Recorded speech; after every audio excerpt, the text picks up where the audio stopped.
നമസ്കാരം. ഞാൻ അനിലമ്മ, എറണാകുളം.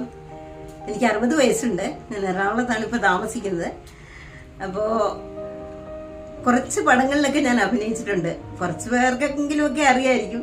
ഇപ്പോഴത്തെ പുതിയ ട്രെൻഡിങ്ങിലുള്ള കുട്ടികളുടെ ഒക്കെ കൂടെ ചെറുതായിട്ട് അഭിനയിച്ചിട്ടുണ്ട്. അതായത് നൻപകൽ നേരത്ത് മയക്കം, ചുരുളി, വരയൻ, പിന്നെ ബേസിൽ ജോസഫിന്റെ കൂടെ ഒരു ആട്, അങ്ങനെ ഏകദേശം ഒരു 10-16 പടത്തോളം ഇപ്പൊ ചെയ്തിട്ടുണ്ട്.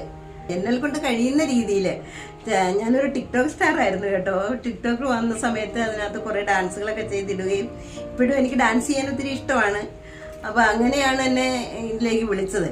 തീർച്ചയായിട്ടും താഴെ കാണുന്ന നമ്പറിൽ എന്നെ കോണ്ടാക്ട് ചെയ്യാവുന്നതാണ്.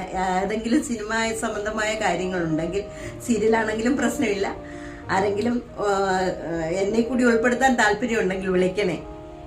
വീട്ടിൽ കൊണ്ടു തരാം, കടയിൽ കൊടുത്തേക്കാം, അക്കൗണ്ടിൽ ഇട്ടേക്കാം. ഇങ്ങനെയുള്ള നിന്റെ സ്ഥിരം പരിപാടികളൊന്നും നടക്കുകയല്ല. അയ്യപ്പന്റെ അടുത്ത് അവന്റെ പുലികളി.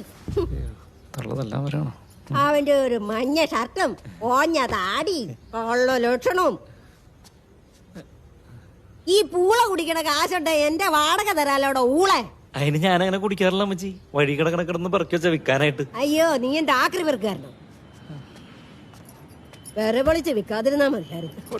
കൊണ്ടോരക്കോലിനൊക്കെ പൊണ്ടാരടങ്ങുമല്ലോ. 10-ാം തീയതി എന്ത് തരണമെന്നാടാ ഞാൻ നിന്നോട് പറഞ്ഞേക്കുന്നേ? വാടക മാത്രമല്ല, എനിക്ക് തരാനുള്ള മൊത്തം കാശും. ശരി, കുലുക്കിക്കോ. എന്ത് ശരിയാന്ന്? ഉച്ചയ്ക്ക് മുമ്പ് ഫുൾ പൈസ ഞാൻ വീട്ടില്.